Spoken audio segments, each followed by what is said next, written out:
Hello my dear students, welcome you all on Physis learning. Physis learning के इस platform पर आप सभी का एक बार फिर से स्वागत है। तो चलिए शुरू करते हैं आज की क्लास। हमने सेमीकंडक्टर के अंदर पीएन जंक्शन डायोड जो टॉपिक है वो स्टार्ट किया था और आज इसमें थोड़ा सा आगे बढ़ते हैं और देखिए एक क्वेश्चन से शुरू करते हैं। बताया गया है कि the given circuit has two ideal diodes. जो दिया हुआ सर्किट है इसके अंदर ये दो डायोड दिए गए हैं, मान लो D1 और D2, ये दोनों ही आइडियल हैं।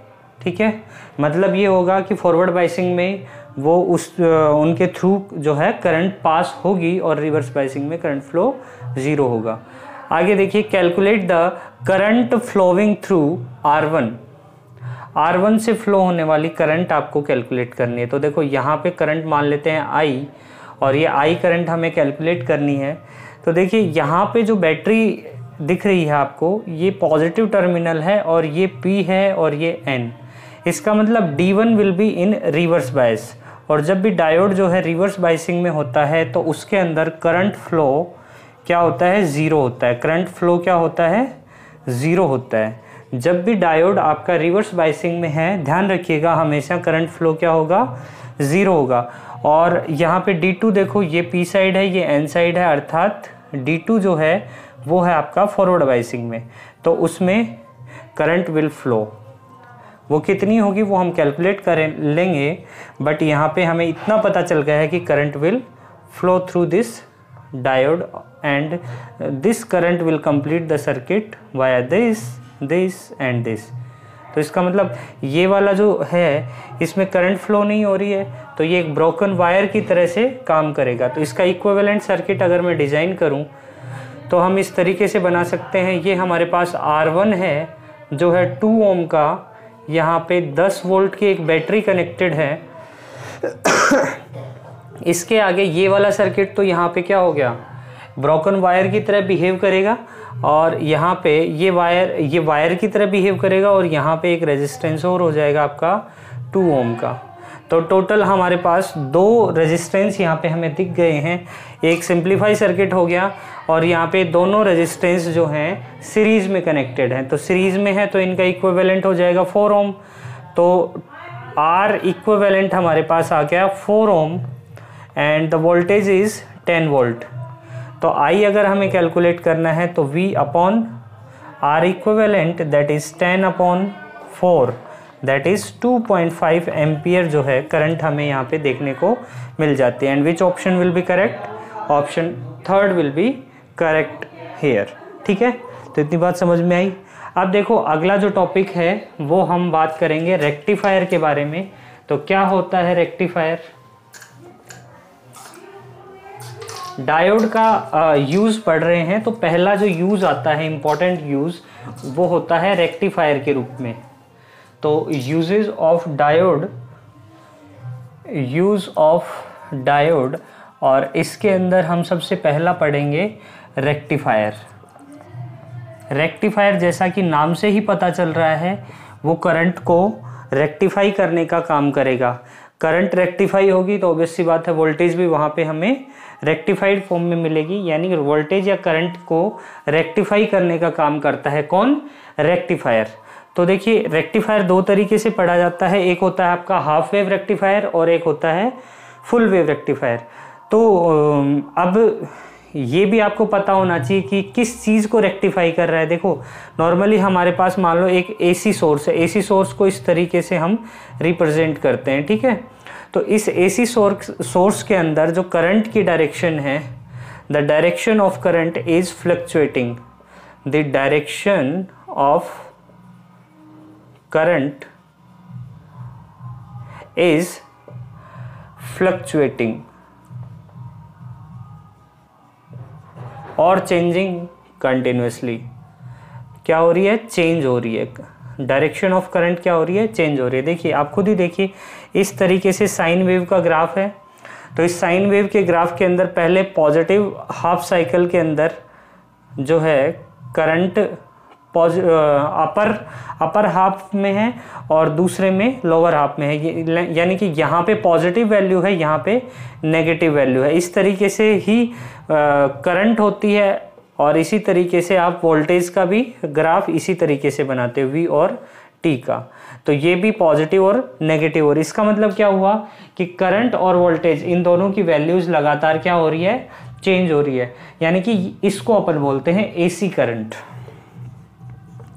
एसी करंट, तो एसी करंट के अंदर लगातार जो डायरेक्शन है वोल्टेज और करंट की वो चेंज हो रही है। रेक्टिफायर क्या काम करता है, इस एसी करंट को किस में कन्वर्ट कर देता है, डीसी करंट में रेक्टिफाई कर देता है। कौन, रेक्टिफायर। तो यहाँ पे क्या यूज होता है, रेक्टिफायर। रेक्टिफायर वो इलेक्ट्रिकल सर्किट है, रेक्टिफायर इज या rectifiers are those electrical circuit which converts AC current into DC current। ये डेफिनेशन भी आप लिख सकते हो। तो अब हम बात करते हैं एक इम्पॉर्टेंट पार्ट इसके हाफ वेव रेक्टिफायर के बारे में। तो रेक्टिफायर का बेसिक डेफिनेशन आपने देखा।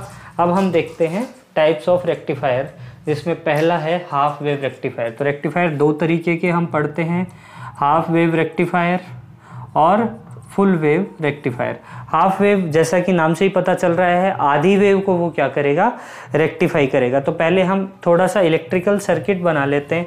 देखिए आपने क्लास 10th के अंदर ट्रांसफार्मर देखा होगा कि ट्रांसफार्मर की वर्किंग कैसे होती है। उसके अंदर नॉर्मली क्या होता है कि एक प्राइमरी होता है, एक सेकेंडरी होता है। दो तरह की, एक तरीके से कह सकते हो कॉइल। तो ये प्राइमरी और ये है आपके पास सेकेंडरी। तो इनके अंदर नंबर ऑफ टर्न्स से डिसाइड होता है कि ये स्टेप अप ट्रांसफार्मर है या स्टेप डाउन ट्रांसफार्मर है। तो इसको अपन बोलते हैं प्राइमरी, और ये होता है हमारे पास सेकेंडरी। ठीक है। अब इसका यूज़ हम यहाँ पे करेंगे हाफ वेव रेक्टिफायर के अंदर। यहाँ पे जो वोल्टेज इनपुट में दी गई वो यहाँ पे आपको मिलेगी, प्राइमरी पे जो दी गई है वही आपको सेकेंडरी पे मिल जाएगी। और यहाँ पे आप एक क्या ऐड करोगे, डायोड ऐड करोगे। Suppose this is D, and यहाँ पे आपको क्या मिल जाएगा, आर एल लोड मिल जाएगा। तो इस तरीके से this is R L load, जहाँ पे आपको क्या मिलेगा, आउटपुट मिलेगा, मान लीजिए V0। ठीक है। यहाँ पे आपका इनपुट वोल्टेज है VI। तो इस तरीके से हाफ वेव रेक्टिफायर का जो इलेक्ट्रिकल सर्किट है वो इस तरीके से रिप्रेजेंट किया जाता है। ठीक है। अब देखिए होगा क्या कि यहाँ पे जो इनपुट वोल्टेज लगाई है ये बेसिकली AC वोल्टेज होती है। तो इसको इस तरीके से रिप्रेजेंट किया जाता है। और इनपुट वोल्टेज का जो ग्राफ है वो आप अभी देख चुके हो, साइन वेव की तरह आता है VI और T के बीच में। तो हो गया क्या, जब पॉजिटिव हाफ साइकिल होगा हमारे पास तो यहाँ पे पॉजिटिव नेगेटिव, हम सेकेंडरी कॉइल के अंदर जो हमें यहाँ से इनपुट मिल रहा है उसकी बात कर रहे हैं। यहाँ पे पॉजिटिव, यहाँ पे नेगेटिव। पॉजिटिव हाफ साइकिल के लिए इस तरीके से इनपुट सोर्स काम करेगा, यानी कि ये जो P पार्ट है डायोड का, ये P से, और N पार्ट नेगेटिव से कनेक्टेड होगा। इसका मतलब यहाँ पे हमें सर्किट कंप्लीट मिल जाएगा, और सर्किट कंप्लीट मिलेगा तो आउटपुट पॉजिटिव हाफ के लिए एज इट इज़ मिल जाएगा। ये हो गया V0। ठीक है। अब सेकेंड हाफ साइकिल में यहाँ नेगेटिव हो जाएगा, यहाँ पॉजिटिव, क्योंकि डायरेक्शन ऑफ इनपुट वोल्टेज यहाँ पे बदल चुकी है। तो इसी के कारण यहाँ पे नेगेटिव हाफ साइकिल में हम यहाँ पे देखते हैं कि पोलैरिटी जो है वो चेंज हो गई है। तो ये क्या हो जाएगा, रिवर्स बायस में हो जाएगा। रिवर्स बायस का मतलब ब्रोकन वायर, ब्रोकन वायर मतलब टूटा तार, टूटा तार मतलब no current will be flown, और करंट फ्लो नहीं होगी तो यहाँ पे आउटपुट वोल्टेज नहीं मिलेगा। तो इस वाले रीजन के लिए यहाँ पे आउटपुट हमें देखने को नहीं मिलता है। अगेन नेक्स्ट हाफ साइकिल में फिर ये पॉजिटिव हो जाता है, ये नेगेटिव हो जाता है, तो फिर से हमें यहाँ पे आउटपुट देखने को मिल जाता है। तो इस तरीके से हमें आउटपुट का जो ग्राफ है वो इस तरीके से देखने को मिलता है। और चूंकि ये आधी जो है वेव उसको रेक्टिफाई कर रहा है, इसीलिए इसको अपन हाफ वेव रेक्टिफायर बोल रहे हैं। अब आप बोलोगे कि सर ये तो AC जैसा ही दिख रहा है। दिख भले ही AC जैसा रहा है, लेकिन ये AC है नहीं।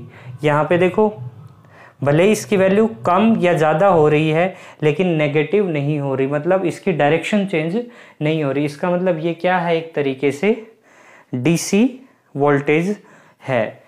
और जैसा वोल्टेज का ग्राफ होता है नॉर्मली, जो आपका करंट है उसका ग्राफ भी इसी तरीके से हमें देखने को मिलता है। तो ये हो गया आपका हाफ वेव रेक्टिफायर। इसकी लैंग्वेज आप लिख लोगे कि ये केवल आधी जो वेव है उसको रेक्टिफाई करता है, आधी वेव को एज इट इज क्लिप कर देता है, काट देता है। ठीक है, अब हम बात कर लेते हैं फुल वेव रेक्टिफायर की। तो फुल वेव रेक्टिफायर में क्या होगा, जैसे यहाँ पे एक डायोड लगा हुआ है, देखो सारा जो एप्लीकेशन पार्ट है वो अपन डायोड का देख रहे हैं। तो फुल वेव रेक्टिफायर में जो डायोड है वो किस तरीके से वर्क करेगा या किस तरीके से उसका इलेक्ट्रिकल सर्किट होगा। देखिए यहाँ पे हमने क्या लगाया, एक इनपुट वोल्टेज लगाया VI। ठीक है, ये प्राइमरी है, यहाँ पे हमें सेकेंडरी मिलता है। अच्छा, यहाँ पे एक डायोड लगाएंगे और यहाँ पे एक डायोड लगाएंगे और यहाँ से हम एक RL लोड को जो है कनेक्ट करेंगे। ठीक है, दिस इज RL एंड यहाँ हमें क्या मिल जाएगा, V0 आउटपुट मिल जाएगा। This is diode D1 and this is diode D2। ठीक है, कुछ इस तरीके से ये है आपके पास सेकेंडरी कॉइल। कुछ इस तरीके से स्ट्रक्चर होता है किसके अंदर, फुल वेव रेक्टिफायर। अभी हम फुल वेव रेक्टिफायर की बात कर रहे हैं। तो देखिए इनपुट वोल्टेज का जो ग्राफ है वो तो वही होगा साइन वेव की तरह, इस तरीके से VI और T के बीच में, ये पॉजिटिव नेगेटिव पॉजिटिव। लेकिन जैसे ही हम आउटपुट का ग्राफ बनाते हैं तो देखो फॉर पॉजिटिव हाफ साइकिल क्या होगा, D1 आपका, देखो पॉजिटिव हाफ के लिए ये प्लस यहाँ माइनस होगा, D1 आपका होगा फॉरवर्ड बाइसिंग में and D2 will be in reverse biasing. तो ये आपका ऑफ स्विच की तरह काम करेगा या कह सकते हो ब्रोकन वायर की तरह। तो ये सर्किट कंप्लीट हो जाएगा और हमें लोड पे आउटपुट वोल्टेज मिल जाएगा।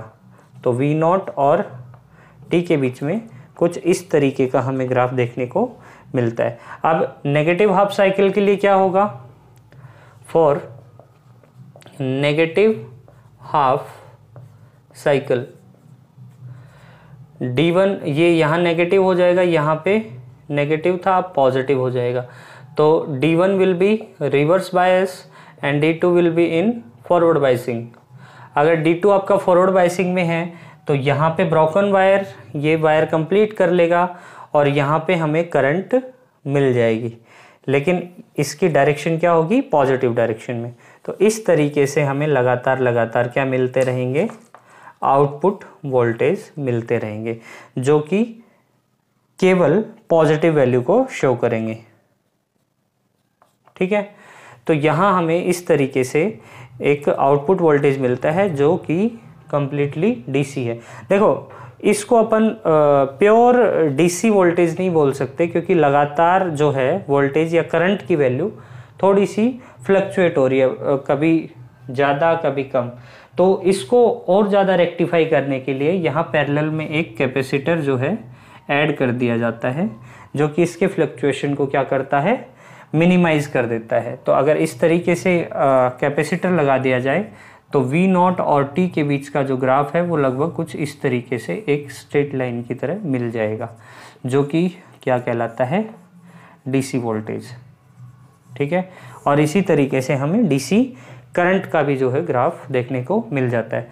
तो ये था हाफ वेव और full wave rectifier. I hope आपको आज की क्लास में कुछ चीज़ें क्लियर हुई होंगी। नेक्स्ट क्लास में हम और क्वेश्चंस के साथ आपको मिलेंगे। तब तक के लिए अपना ध्यान रखिए। जय हिंद।